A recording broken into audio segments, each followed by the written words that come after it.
عبر هذه السلسلة من الفيديوهات أريد أن أقترح عليكم نهجا مختلفا للتغيير أظنه مجديا للأفراد والمؤسسات، مع العلم أني لا أمتلك التعويذة السحرية القادرة على تحويل اليرقة إلى فراشة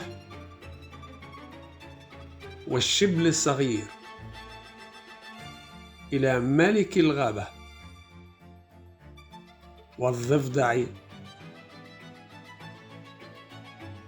إلى بقرة، بحجة أن الرغبة وحدها كافية للحصول على كل ما نتمناه، وإنني لا أملك أيضا حجر الفلاسفة القادر على تحويل الشعور بالتعاسة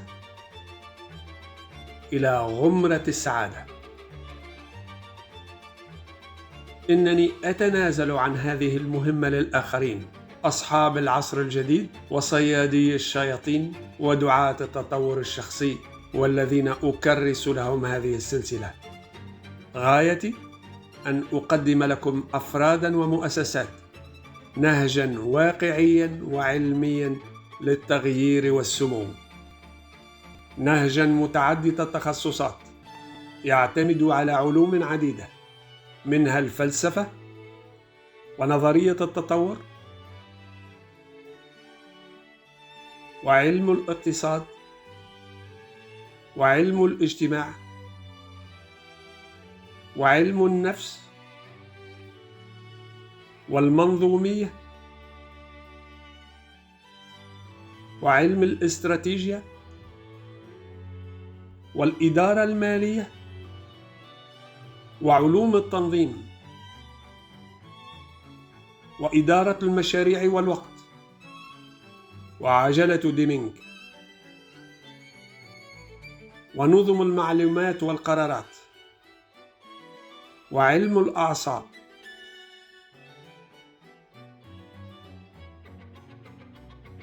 وعلم الوراثة والتخلق وعلم الغدد وفيزياء الكم والذكاء الاصطناعي، حيث تستطيع الآن بعض الروبوتات إدراك بعض المشاعر والتعبير عنها.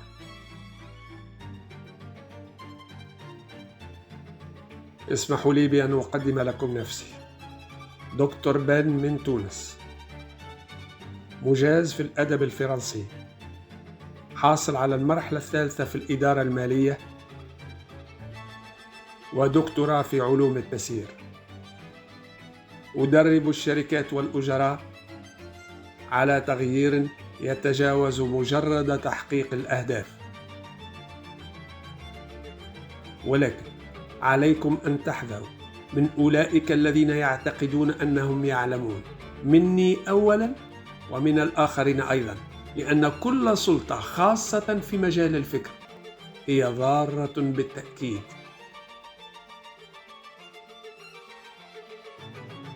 أنت الذي تشاهد هذا الفيديو الآن، أنت لديك عدة خيارات: إما أن تتوقف عن مشاهدة هذا الفيديو حالا لاقتناعك بأنني سأغرقك بنظريات معقدة قد لا تفيدك في شيء، وتغادر إلى فيديوهات التطوير الشخصي المطمئنة والتي تعدك بالنجاح والمال هكذا في لمح البصر، أو تفترض أن مدارك العقلية سليمة، وفي هذه الحالة لا يوجد شيء تخسره من خلال مصاحبتي. ولكن إن عزمت على ذلك فاعلم أن الأمر سيتطلب منك جهدا حقيقيا.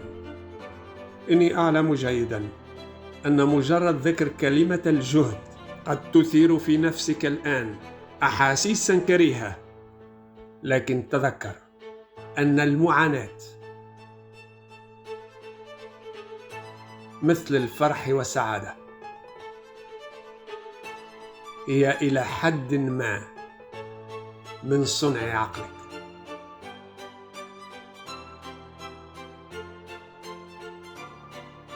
للذين قرروا مصاحبتي، إني أقترح مغامرة شيقة.